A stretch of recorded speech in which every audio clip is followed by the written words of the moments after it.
Saya mau bertanya nih pada kalian, siapa yang sudah pernah dikirimi surat kuasa pihak ketiga, ya, pihak ketiga pinjolnya, ya, atau mulai dikirimin melalui fisik atau melalui media elektronik seperti email atau WhatsApp? Siapa?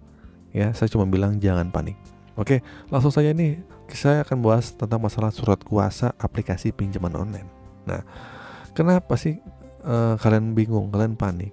Nah, kepada pihak ketiga yang diberikan tujuan adalah untuk menagih hutang kalian. Nah, pada dasarnya surat kuasa itu atau mungkin bisa disebut dengan surat tugas.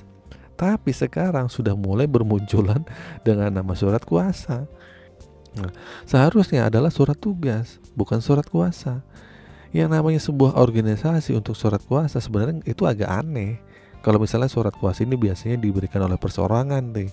Tapi nggak apa-apa lah ya, ini bukan hal yang penting. Tapi di sini saya akan bahas adalah tentang surat kuasa ini. Ada peraturan, apa efeknya, dan ini kira-kira masalah nggak sih kalau kita membiarkan begitu saja atau cuek begitu aja nih.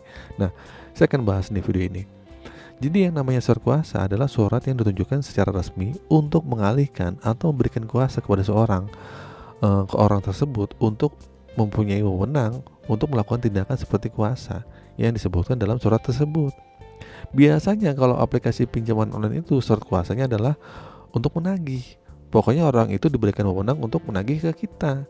Nah, sekarang banyak orang yang kebingungan terkait surat kuasa ini, seakan-akan menjadi sebuah hal yang besar. Tapi ternyata itu adalah akal-akalan oknum DC. Itu adalah dokumen yang aneh lah, dokumen yang ditambah-tambah, yang dibuat-buat, yang diada-ada agar teman-teman nih merasa panik dan merasa bingung atau galau lah mendapat surat kuasa itu. Yang ditunjukkan mungkin dikirim melalui email, dikirim melalui WA dan lain sebagainya. Yang seakan-akan isinya itu akan segera datang ke rumah kalian lah, padahal itu enggak gitu kan. Tujuan adalah untuk menakut-nakuti kalian, menakut-nakuti teman-teman agar teman-teman tidak meremehkan lah atau terkesannya seperti itu gitu kan. Dan ini formal, legal, kuat secara hukum. Yang bicara hukum kan kalian akan takut. Padahal ya udah, yang namanya pinjaman online yang mentok-mentoknya adalah urusan perdata, nggak ada urusan pidana, nggak ada istilah hukum pidana. Maksud hukum yang pasti adalah hukum perdata lah gitu lah. Tapi kenyataannya sampai detik ini, sampai saat ini nggak ada tuh orang yang kena gara-gara hukum perdata yang sampai masuk pengadilan atau mungkin bahkan sampai di penjara, nggak ada. Jadi masalah soal seperti itu teman-teman abaikan aja lah, itu akal-akalan DC.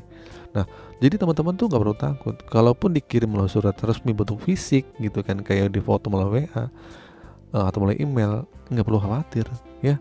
Tapi biasanya sih dikirim melalui email ya gitu kan, tapi nggak ada bentuk fisik, itu nggak ada gitu kan. Dan saya yakin semua rata-rata tuh banyak menerima melalui WA ya, apalagi dikirim melalui foto lah gitu kan.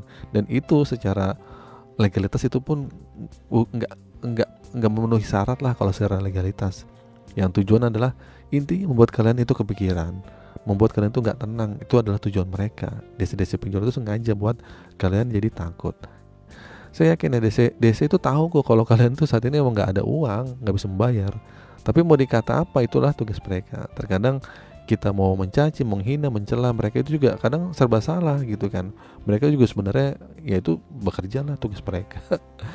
Jadi sebenarnya ini juga pekerjaan mereka, tapi mau gimana pun caranya mereka terkadang membuat beberapa orang tuh merasa dirugikan, merasa kesal dan sebagainya. Oke, itu sih teman-teman video kali ini. Semoga video ini bermanfaat. Akhir kata, assalamualaikum warahmatullahi wabarakatuh.